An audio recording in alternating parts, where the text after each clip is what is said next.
Good morning, students. যোৱাকালি তোমালোকক মই এক্সাৰসাইজ 1.5 3 নম্বৰ অংকটোলৈ বুজোৱা হৈছিলে। আজি 4 নম্বৰ অংকটো চাওঁ আহাচোন। ইয়াতে আমাক দিছে √9.3 সংখ্যা ৰেখাত উপস্থাপন কৰা। অৰ্থাৎ আমি √9.3 সংখ্যা ৰেখাত বহুৱাব লাগে। তে কেনেদৰে কৰোঁ চাওঁ আহাচোন। ইয়াতে আমি 9.3 সেন্টিমিটাৰ দৈৰ্ঘ্যৰ এটা ৰেখা অংকন কৰি ল'ম। 0ৰ পৰা লৈছোঁ আমি 9.3 লৈ। ঠিক আছে।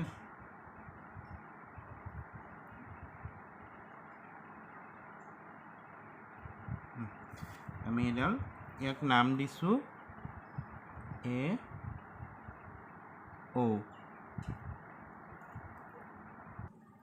এতিয়া আমি এই ৰেখাডালক আৰু 1 সেন্টিমিটাৰ বঢ়াই দিম।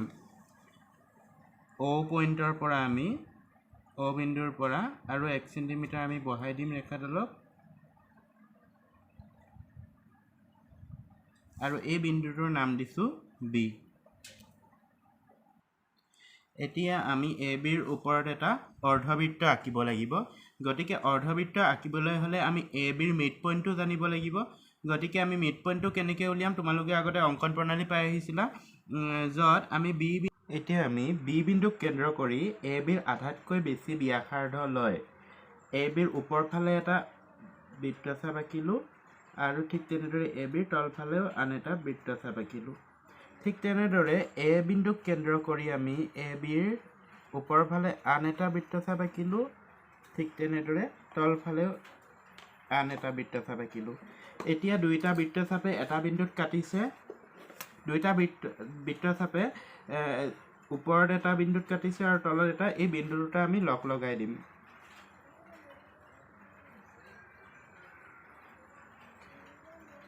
এতিয়া আমাৰ এই বিন্দু দুটা লগ লগাওঁতে ABৰ মাজত এটা, ইয়াতে তোমাৰ যিটো বিন্দুত কটাকটি কৰিছে সেই বিন্দুটোৱে হ'ল আমাৰ মিড পইণ্ট, মানে মধ্যবিন্দু, ABৰ মধ্যবিন্দু। যিহেতু আমি এটা অৰ্ধবৃত্ত আঁকিব লাগে, গতিকে আমি এই ABৰ মধ্যবিন্দুলৈ আমি কি কৰিলোঁ, ব্যাসাৰ্ধ হিচাপে ল'লোঁ। ইয়ালৈ ব্যাসাৰ্ধ ল'লোঁ আৰু এতিয়া আমি এটা অৰ্ধবৃত্ত আঁকিলোঁ।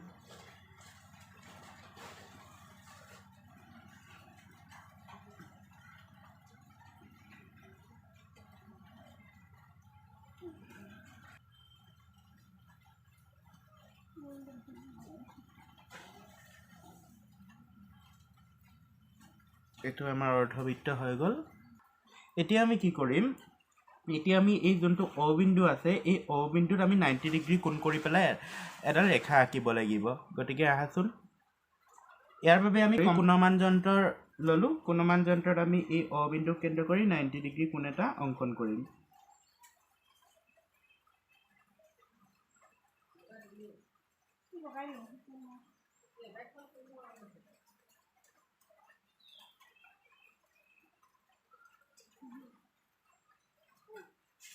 $90 ডিগ্ৰী কোণ, আৰু এই ৰেখাডাল আমি সংলগ্ন কৰি দিলোঁ।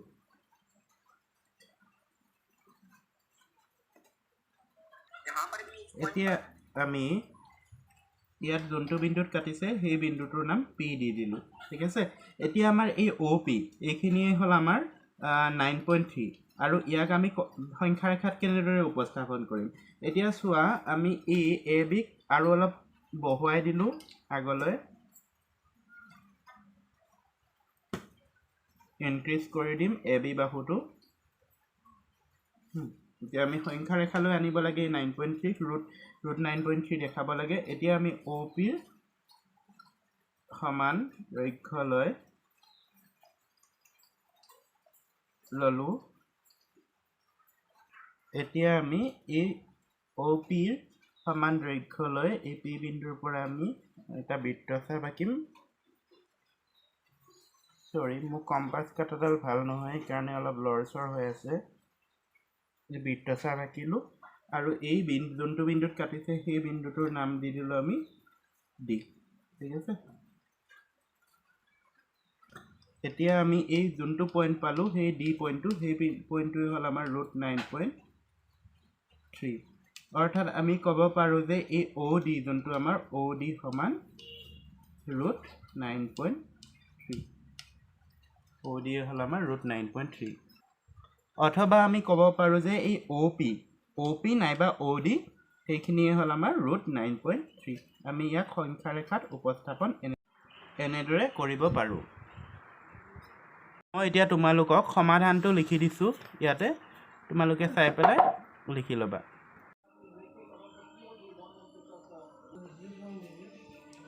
এতিয়া আমি সমাধানটো ইয়াত এনেদৰে লিখিম যে এক নিৰ্দিষ্ট ৰেখাত থকা স্থিৰ বিন্দু এৰ পৰা 9.3 একক দূৰত্ব চিহ্নিত কৰি O বিন্দুটো লোৱা হ'ল যাতে AO সমান 9.3 একক হয় O বিন্দুৰ পৰা OB অংকন কৰা হ'ল য'ত OB সমান 1 একক এতিয়া AB ৰেখাৰ মধ্যবিন্দুক C বিন্দু হিচাপে চিহ্নিত কৰা হ'ল C কেন্দ্ৰ হিচাপে লৈ আৰু AC ব্যাসাৰ্ধ হিচাপে লৈ এটা অৰ্ধবৃত্ত অংকন কৰা হ'ল ABৰ ওপৰত O বিন্দুত এডাল লম্ব টনা হ'ল যিয়ে অৰ্ধবৃত্তটোক P বিন্দুত ছেদ কৰিছে তেন্তে OP সমান √9.3 এতিয়া OB সংখ্যা ৰেখা হিচাপে লৈ O 0 আৰু B 1 একক হিচাপে বিবেচনা কৰা হ'ল O কেন্দ্ৰ আৰু OP ব্যাসাৰ্ধ হিচাপে লৈ এটা বৃত্তচাপ PD অংকন কৰা হ'ল যিয়ে সংখ্যা ৰেখাক D বিন্দুত কাটিছে এতেকে এই D হৈছে সংখ্যা ৰেখাত √9.3 নিৰ্দেশ কৰিছে এই D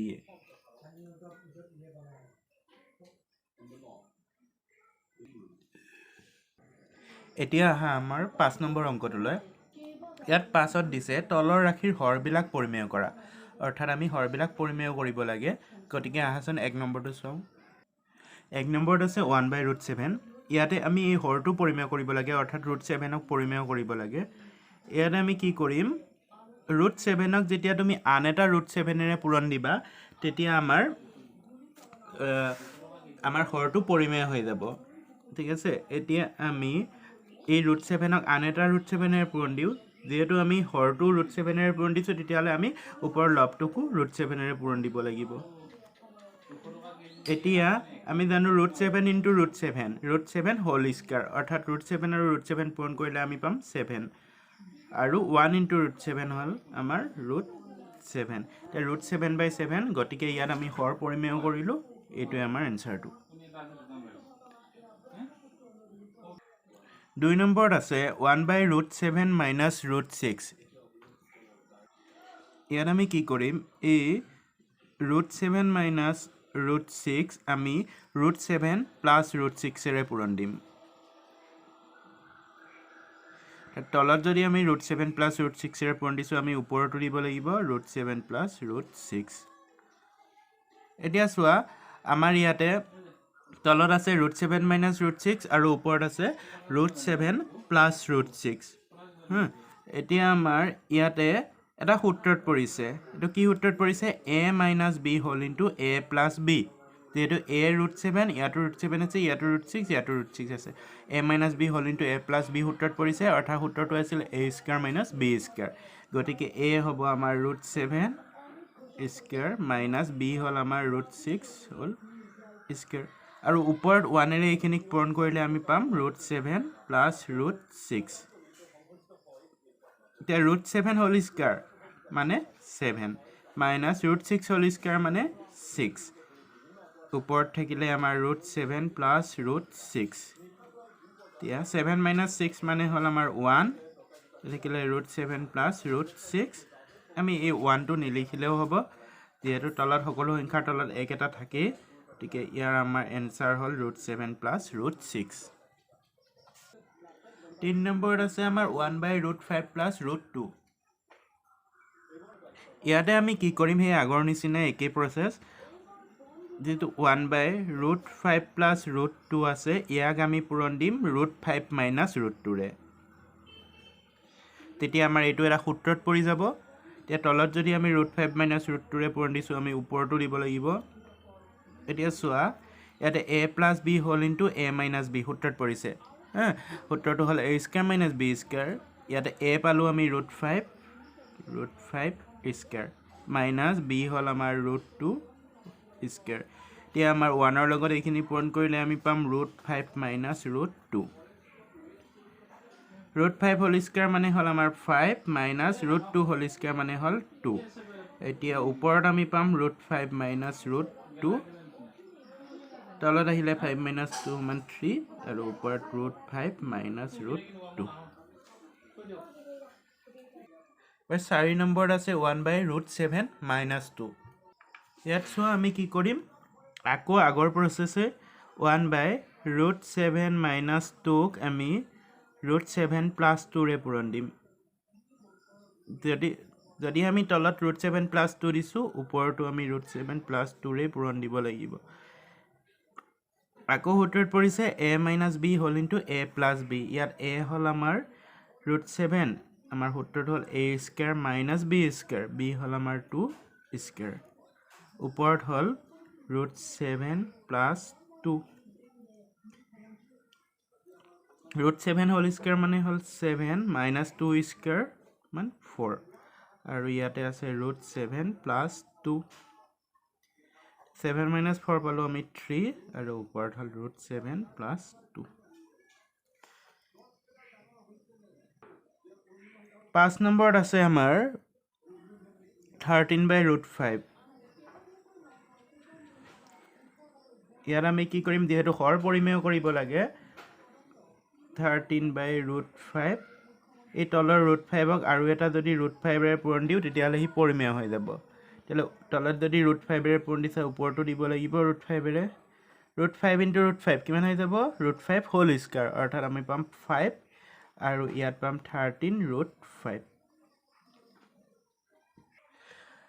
ধন্যবাদ ছাত্ৰ ছাত্ৰীসকল আজিলৈ ইমানতে সামৰো নেক্সট পাৰ্টত ইয়াৰ পিছৰ অংকখিনি মই বুজাই যাম ঠিক আছে